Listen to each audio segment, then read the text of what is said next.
Lob in doubles. Here we have our pretty typical doubles setup. What I deal with, probably the most difficult aspect of doubles for people that I deal with in matches, is how to handle the lob. So let's look typically how it happens.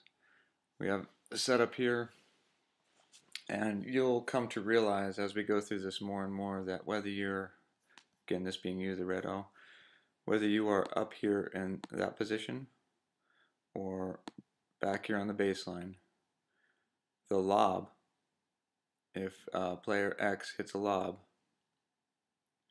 over your partner's head, that ball is your responsibility. And normally what will happen here, if we just run it out the way it normally goes, you will move over to cover that ball like that,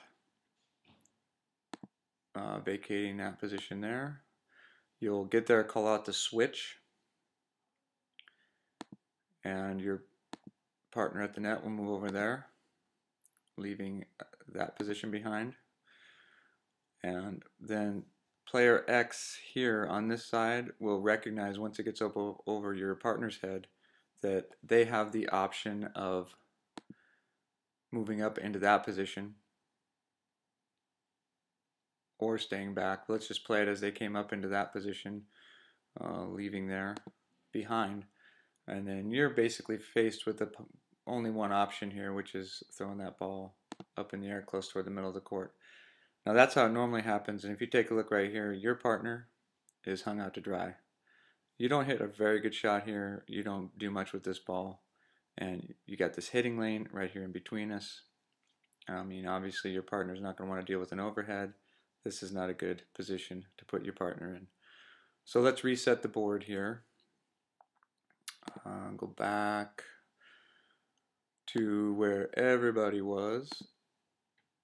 Back over on this side here. Cover the lobs off. We'll put X back on the baseline. Player X back over there on the baseline. And we'll run it again the way that I would like to see you do it. Lob goes up over your partner's head.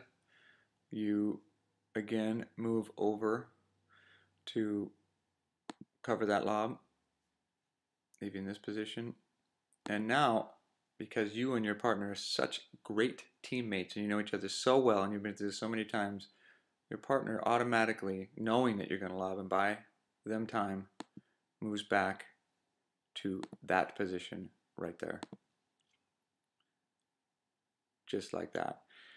And now you throw up that lob up toward the middle of the court again, and whether player X is up in this position here, so not there, or back in that position there, your partner's not hung out to dry. You have reset the defense on your court, and you can now stretch this point out. And if you remember, one of our real themes when it comes to court positioning and shot selection is staying in the point as long as possible. And this will clearly keep you in the point much longer than trying to hit a perfect shot and have your partner up here exposed to all sorts of mayhem on the court. Thanks again for your time. Hope that's helpful. And next we are going to deal with, here's the cliffhanger, we're going to deal with how to handle that transition zone. So we went through the zones before, now we're going to get kind of specific about what goes on in that tricky little transition zone. Thanks again.